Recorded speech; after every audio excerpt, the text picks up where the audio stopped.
അപ്പം നമ്മുടെ ചൈനക്കുട്ടിയായിട്ടുള്ള പാർക്കിലെ വീഡിയോസിൻ്റെ ലാസ്റ്റ് ഷോട്ടാണ് കേട്ടോ ഇത്. ആ കുട്ടി പോയതിന് ശേഷം റീച്ച് കുട്ടി ഒറ്റക്കായി. പിന്നെ അവന് അങ്ങോട്ടും ഇങ്ങോട്ടൊക്കെ ഓടിക്കൊണ്ട് കിടന്നു. പിന്നെ അഡ്വർടൈസ്മെൻറ്റ് ഡിസ്പ്ലേൻ്റെ സൈഡൊക്കെ ഞങ്ങൾ മാറിയിരുന്നു കേട്ടോ. അപ്പോൾ അതിൻ്റെ വെളിച്ചം വരുമ്പോൾ നമ്മളെ വീഡിയോക്ക് സംടൈംസ് റെഡ് കളറിൽ വരും. അല്ലാത്ത പക്ഷം കുറച്ച് ലൈറ്റ് കമ്മി തന്നെയാണ് ഈ വീഡിയോസ് മൊത്തം. പിന്നെ ഇക്ക പാട്ടിട്ടായിരുന്നു. ഞങ്ങൾ കുറച്ച് പട്ടിഷാണ് നടന്നുകൊണ്ടിരിക്കുന്നത്. അത് കുറച്ച് നേരം അവൻ്റെ കൂടെ കളിക്കുകയൊക്കെ ചെയ്തു. പിന്നെ അങ്ങനെ കുറച്ച് നേരം പോയി. പിന്നെ എന്താണാവോ ആ കുട്ടി ആലോചിച്ച് നിൽക്കണമെന്നൊരു പിടുത്തല്ല, എന്തോ കാലങ്കുലിശമായിട്ട് ആലോചിക്കുന്നുണ്ട്. പിന്നെ കുറച്ച് നേരം ഇതിനെ നടന്ന് കുറേ നേരം ബാക്ക് സൈഡത്തെ വാട്ടറൊക്കെ പോയി കണ്ട് അങ്ങനെ സമയം പോയി. അപ്പോഴാണ് നമ്മുടെ നൊസ്റ്റ് ഉണർത്തുന്ന സാധനം കണ്ടത്. ചെറുപ്പത്തിൽ ഇത് കണ്ടവരില്ലേ, ഇത് വെച്ച് കളിച്ചവരൊക്കെ അല്ലേ, ഇതിനിങ്ങനെ പൊട്ടിച്ച് അതിൻ്റെ ഉള്ളിൽ ഇങ്ങനെ കാണുമ്പോൾ നല്ല ഭംഗിയാണ്. നമുക്ക് പൊട്ടിക്കുമ്പോൾ ടെക്കെ എന്നൊരു വെച്ചേക്കും.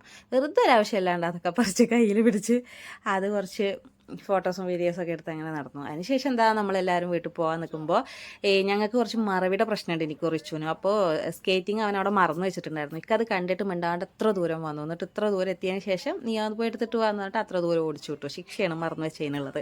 അത് എനിക്ക് കിടക്കാൻ കിട്ടാറുണ്ട്. ഞാനും പലതും മറന്നു വെക്കാറുണ്ട്. പിന്നെന്താ ഞങ്ങൾ പുറത്തേക്ക് ഇറങ്ങി വണ്ടി കയറി വീട്ടിൽ പോയി. അത്ര തന്നെ.